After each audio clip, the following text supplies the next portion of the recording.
Level 2 சூழ்நிலை காரணமா ஒரு வயசானவங்க வீட்டை விற்க வந்தா 2 வீட்டை ஒரு வீட்டு விலைக்கு ஒரு பிசினஸ்மேன் வாங்கியிருப்பான். நீ இப்ப அவனுக்கு கால் பண்ணி ஒன்னு வீட்டை திருப்பி கொடுக்க சொல்லு, இல்ல பணத்தை திருப்பி கொடுக்க சொல்லு, இதான் கேம்ன்றாங்க. இவனும் அவனுக்கு கால் பண்ணி ஃபார்மலா பேசுவான், அவன் முடியாதுன்னு சொல்லிடுறான். கடைசியில் இவன் யார்கிட்ட தோத்துருக்கானா, இவன்கிட்டயே பேசியிருக்கான். இவன் தான் அந்த பாட்டி ஏமாத்தி வீட்டு வாங்கியிருந்திருக்கான். பிளாக் பால்ஸ் நிறைய வந்துருது.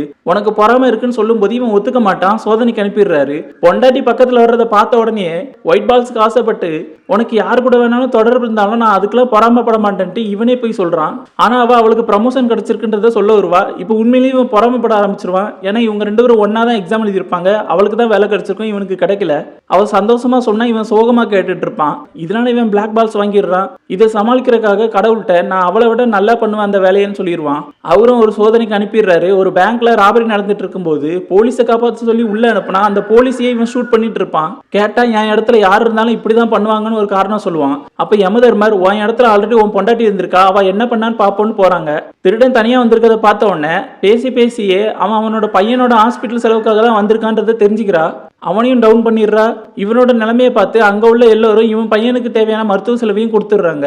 இப்போ சொர்க்கத்துல உள்ள ஒரு பாட்டி இவங்கிட்ட காட்டுவாங்க. இந்த பாட்டிக்கு இவன் சாப்பாடு கொடுக்காம போன 4 மணி நேரத்துல இந்த பாட்டி இறந்திருக்காங்க. இதுக்கான தண்டனையை இவன் ஆல்ரெடி அனுபவிச்சிட்டானா. இந்த பாட்டியோட இறுதி உருவத்துல தான் ஒரு கேப் டிரைவர் கஸ்டமரை பிக்கப் பண்ண முடியாம போயிருக்கு. அப்போ ஒரு சின்ன குழந்தையோட கவனம் சதறினதுனால ரோட்ல குறுக்க முறுக்க போன கார் ஆக்சிடென்ட் ஆயிருக்கு. அந்த ஆக்சிடென்ட்ல தான் இவன் இறந்திருக்கான்.